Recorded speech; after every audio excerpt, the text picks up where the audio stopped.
I live on top of the hill. But every day I go down to the village to buy the food that I'm going to cook that night. Welcome to what's left of the Italian-American neighborhood in San Francisco. I'm Johnny, and this is my North Beach.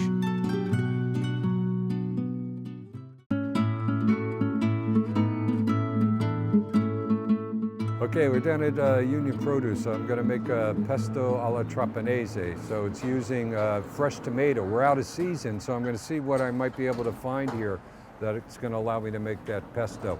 So I'm looking here. These are very large tomatoes. They're a little bit on the yellow side. I don't like the size of them or the color, so I think I'm going to go small. So I've got these cherry tomatoes, but look, they're still green and kind of pale in color, so I don't want those. And over here we've got some tomatoes there that are also yellow. I don't like those, so my eye's drawn to these because they're the reddest, they're the smallest, and they're probably going to be the sweetest. So we'll take these up the hill and make pesto alla trapanese. We're making potato gnocchi today. Actually, it's going to be trapaste because I'm going to make 3 sauces to go with the potato gnocchi. So let me show you what we got here. First of all, I've boiled 3 potatoes and I peeled these 2. I'm going to show you how to peel this one. You want to peel them when they're still warm. And we're going to use an egg and flour, and that's it for the gnocchi. And we're going to put the potatoes through a ricer. I'll show you how. Then we're going to make 3 sauces. The first is going to be pesto alla trapanese from Sicily. And it's a pesto that's made with tomato as the star, with some toasted almonds, some garlic, and some basil. But basil, unlike the pesto you might be used to, basil's not the main ingredient in this, it's tomato. Then I'm going to make a Gorgonzola cream sauce. So we're going to use some Gorgonzola dolce from northern Italy, which is right here. We're going to use some heavy cream, and that's it. That's our second sauce. The third one is going to be sugo from Naples. So we're going to do a San Marzano tomato sauce. Now, this is just a whole San Marzano tomato out of the can, and I've crushed them with my hand.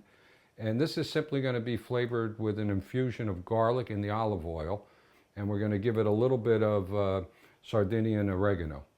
And that's going to be our third sauce, and then we're going to plate them up as a tre paste, which is done often. So you're going to get the same pasta with 3 different sauces to really make that sparkle in your mouth and give your taste buds a treat. These are Idaho potatoes, and I like to use these because I like their texture and their starch content for the gnocchi. So these have been boiling for 40 minutes until they're knife tender, and you want to do them at a gentle boil because you see, even though this is cooked now, the skin hasn't broken. So you want to keep the potato very dry.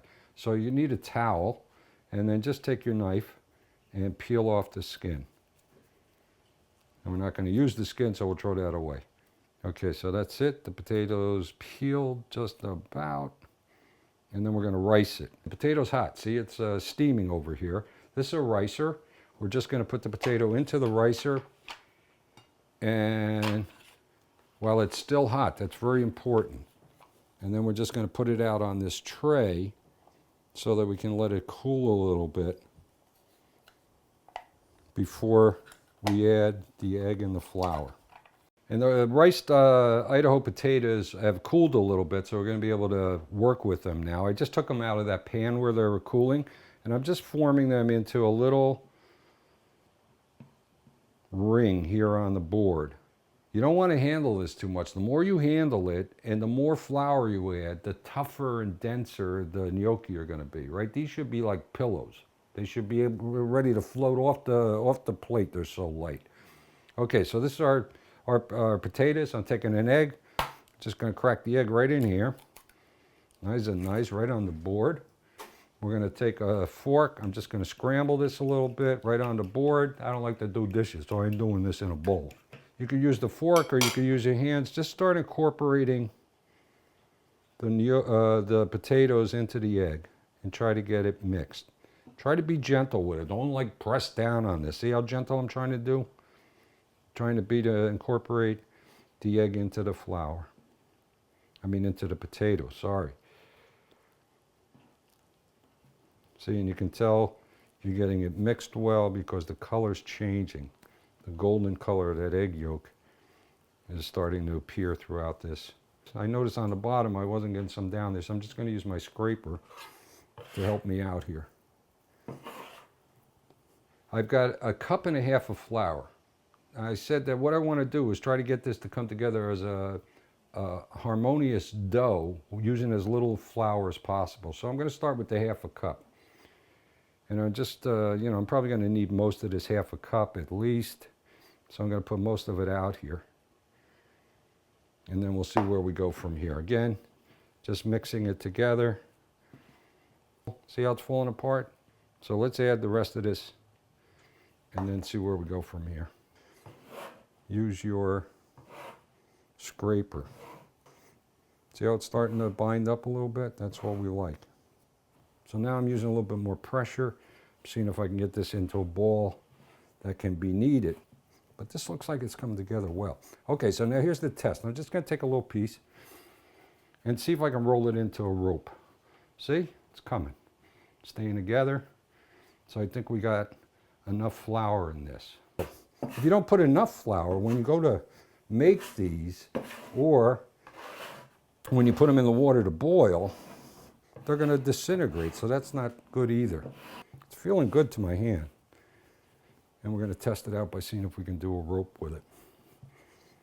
See, and as I'm doing this, I'm incorporating a little bit more flour. But we don't want to overwork this, so I may stop. Look at that. From where we started. We're going to cut this into 6 pieces. Cut it in half. And then cut these in 3. And we're going to take each of these. We want to make ropes here, maybe about a 1/2 inch in diameter. Okay? And then we'll just put it out there. We'll do another one. Just out to about a 1/2 inch in diameter. That's 2. But you want to make sure that you got structural integrity here, because if they start falling apart here, you haven't added enough flour. And they'll just disintegrate when you put them in the water to cook them.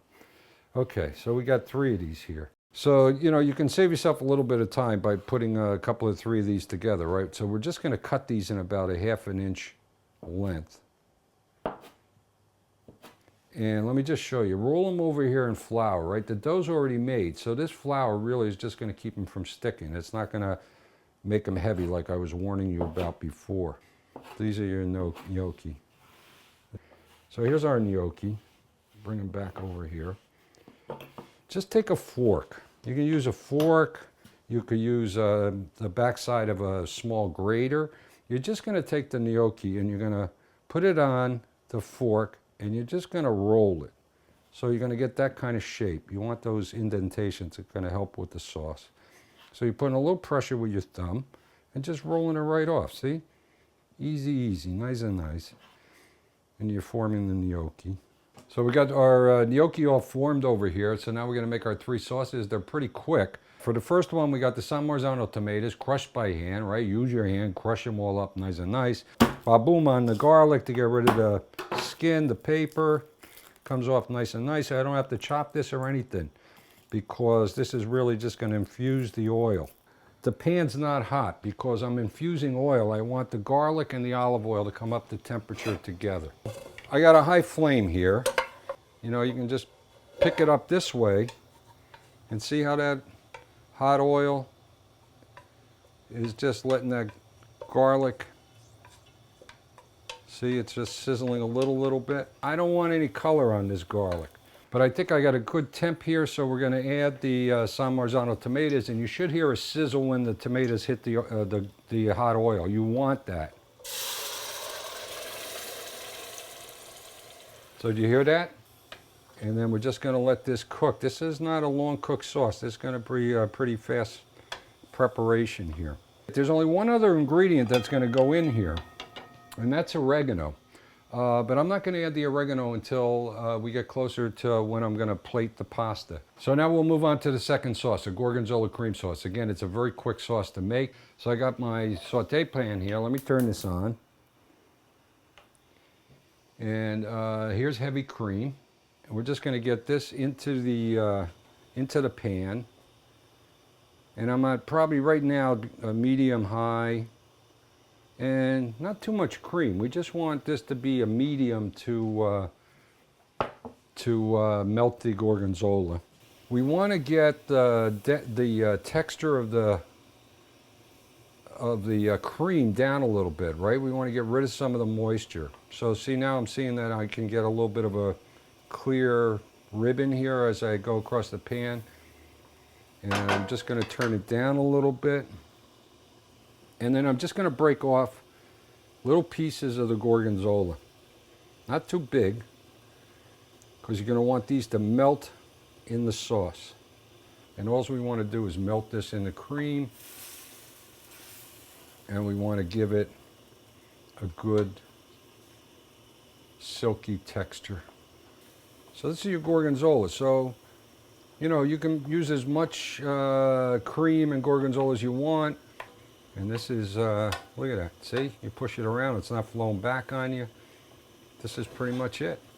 Okay, so we're going to make our pesto alla trapanese, the tomato pesto with almonds and basil from Sicily. Very simple. It's not going to even be cooked. We're going to put everything in the food processor. So let me go a little ba-boom over here. And again, we don't have to chop this or anything because it's going to go right into the food processor. So let's just take the top off and start adding the ingredients. I'm going to break that. I'm going to put the salt and the almonds in.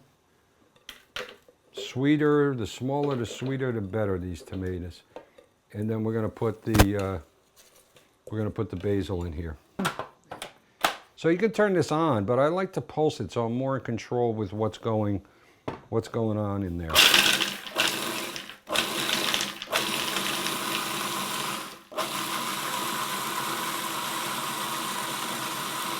Those roasted almonds are incredible. So just enough of this until we get a good texture, and I think we're there.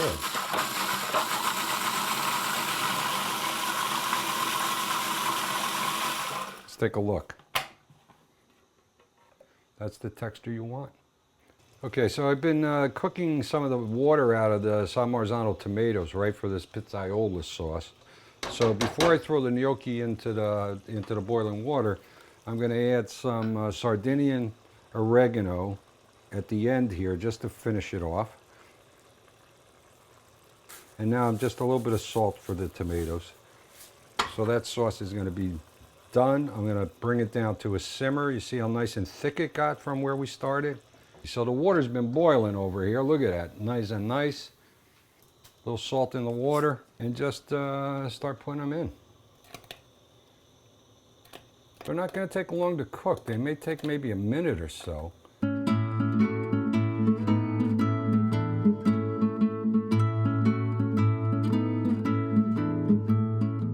Okay, so the gnocchi all came up to the top, right? It took about a minute or so, maybe a little longer. Don't let them stay in there too long because then they're going to fall apart. So let's get them out. Make sure we get them all out here. To make sure they're not going to stick as I get ready to plate them up and sauce them with the 3 different sauces, I'm just giving a little bit of extra virgin olive oil to make sure they don't stick. Put some in here. Put some in here. Put some in here. Okay, so our gorgonzola cream sauce. So just mix this up. Just put a little bit of this. Not too much. Oh, the almonds, the basil, the garlic. The almonds are fantastic. The piquantly sauce from Naples. Get that well coated. Trapaste.